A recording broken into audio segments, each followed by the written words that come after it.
అలాగే ఏం చేస్తున్నావు?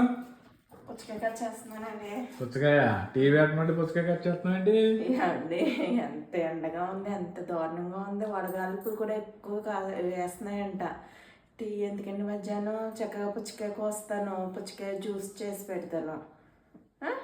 పుచ్చకాయ జ్యూస్ వద్దు, నాకు టీవీ పడితే చాలు. నాకు పుచ్చకాయ జ్యూస్ ఏమి వద్దు.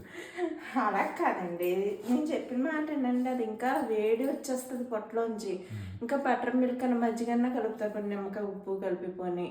బటర్ మిల్క్ మజ్జిగ కలిపితే కలుపు, కానీ పుచ్చకాయ ముక్కలు పుచ్చకాయ జ్యూస్లో అయితే మీ అబ్బాయి నువ్వు తాగండి.